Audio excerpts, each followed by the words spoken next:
আজি ইয়াত হিমাজুলিত আমাৰ এটা এৱাৰনেছ প্ৰগ্ৰাম লৈছে আৰু এইটো বিশেষকৈ বড়ো জনগোষ্ঠীৰ মাজত এই প্ৰগ্ৰামটো ৰখা হৈছে। আজি তিনিটা কাৰ্যসূচী আমাৰ শোণিতপুৰ লোকসভা সমষ্টিত আছে, আমি এটেণ্ড কৰিম।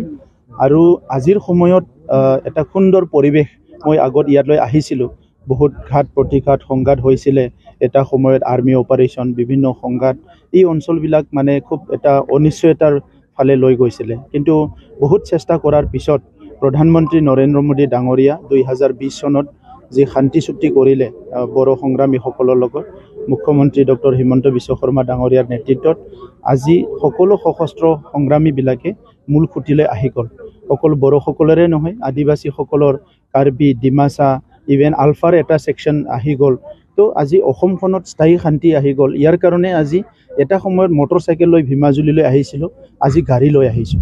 চ' এনেকুৱা এটা পৰিৱৰ্তন আজি ভাৰতত সম্ভৱ হৈছে। গতিকে প্ৰধানমন্ত্ৰী ডাঙৰীয়াক তৃতীয়বাৰৰ কাৰণে চবে প্ৰধানমন্ত্ৰী হিচাপে আমি বিচাৰিছোঁ।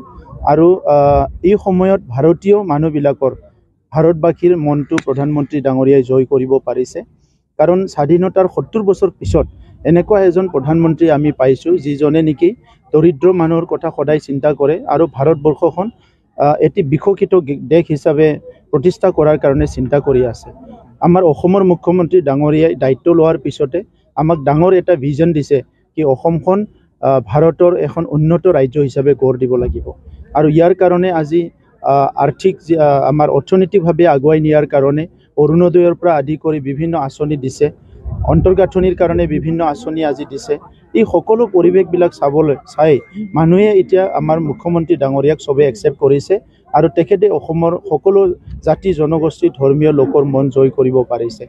গতিকে আজিৰ সময়ত কোনো ইয়াত NDAৰ প্ৰাৰ্থী বা বিজেপিৰ প্ৰাৰ্থীৰ কাৰণে কোনো চিন্তা কৰাৰ কাৰণে নাই। ৰঞ্জিত দত্ত ডাঙৰীয়া বিপুল ভোটত জয় হ'ব আৰু ইয়াত কোনো সন্দেহ নাই আৰু দূৰ দূৰলৈকে কোনো কণ্টেষ্টে নাই। আজিৰ ইয়াততো আৰু বেলেগো দিছে, যিবিলাকৰ নাম গন্ধ নাই সেইবিলাকো দিছে। গতিকে সেইবিলাক ৰেফাৰেঞ্চত নাহে। ক'ত BPFৰ ইয়াত মানে প্ৰাৰ্থী, ক'ত দেউৰী বুলি এজন আহিছে বোলে, কোনো মানুহ চিনিয়ে নাপায়। গতিকে আজিৰ সময়ত নিৰ্বাচনৰ কাৰণে তেনেকৈ কোনোবা প্ৰাৰ্থী দিলেই জিকিব এনেকুৱা পৰিৱেশ থকা নাই। আৰু প্ৰধানমন্ত্ৰী ডাঙৰীয়াই 10 বছৰত যিমানখিনি কাম কৰিলে, এতিয়া বিকল্প চিন্তা কৰিবলৈ কোনো মানুহৰ মনত মানে তেনেকুৱা চিন্তা নাহে। ভূমিপট্টা জনজাতিসকলক যিটো ফৰেষ্ট অঞ্চলত বা বিভিন্ন অঞ্চলত দিছে, বসুন্ধৰা আজি অসমৰ মুখ্যমন্ত্ৰী ডাঙৰীয়াই আনিছে, বিভিন্ন ভাল ভাল আঁচনি আজি স্থায়ী সমাধানৰ কাৰণে, স্বাধীনতাৰ পৰা সমাধান নোহোৱা সমস্যাবিলাক আজি সমাধান কৰিছে। গতিকে এই পৰিৱেশটো আৰু কোনে পাহৰি যাব। চন্দন ব্ৰহ্মই তেখেতে অহাকালি জইন কৰিব আৰু ইয়াৰ কাৰণে আজি হাগ্ৰামা মহিলাৰী ডাঙৰীয়াই বহুত ক্ষতি হ'ব। ক্ষতি নোহোৱাকেতো নাথাকে, যদিও কৈছে, যদিও যোৱা পৰহিৰ পৰা হাগ্ৰামা মহিলাৰী ডাঙৰ শুব পৰা নাই বুলি শুনিছোঁ মই। Thank you. मोनसे गोजोनथाव फोसावथाय बैसागु फोरबोनि रंजाथाय समावनो फरायसा आरो फरायसुलिफोरनि थाखाय बावखुंग्रि फोरबोआ लानानै फैदों मोनसे बादायलायनाय। 11थि बावखुंग्रि खुंफुं आफादा फरायसा आरो फरायसुलिफोरनि थाखाय लानानै फैदों एसे राइटिं कम्पिटिशन।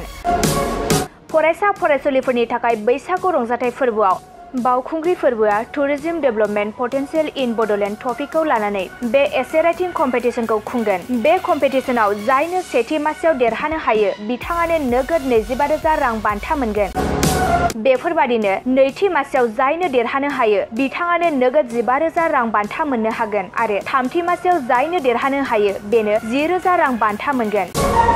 बावखुंग्रि फोरबो खुंफुं आफादा बादायगिरि फरायसा फरायसुलिफोरनि थाखाय माखासे नेमखान्थिफोरबो होखादों। बेफोर नेमखान्थिफोरनि गेजेराव दं सासे फरायसा बादायारिया 18 बोसोर बैसोनि गोजौआव कलेज एबा इउनिभार्सिटि फरायनाय जानांगोन आरो बे फरायसा बादायारिया बिटिआर ओनसोलनि जाथारनांगोन आरो बादायारिया बैसोनि फोरमान बिलाइ जेरै 10 थाखोआव फरायनाय एडमिट कार्ड एबा आधार कार्डखौ जमा होथारनांगोन। फरायसा बादायारिया गावनि जानबुं नाम्बारखौबो होफानांगोन आरो बे एसे राइटिं कम्पिटिशनाव इंराजि एबा बर' रावजों 800निफ्राय 1000 सोदोब लिरनांगोन। फरायसा आरो फरायसुलि बादायारिफोरनो बेखौबो मिथिहोनाय जायदि फोरमान बिलाइ जमा होनाया फैगौ 10 एप्रिलाव जोबथा जागोन। आरो बे एसे राइटिं कम्पिटिशननि फिथाइखौ फैगौ 12 एप्रिलाव फोसावगोन। गोबां बाथ्रा मिथिनो थाखाय 9678278934 9395532495 जानबुं नाम्बारनि गेजेरजों खौरां लाहरनो हागोन।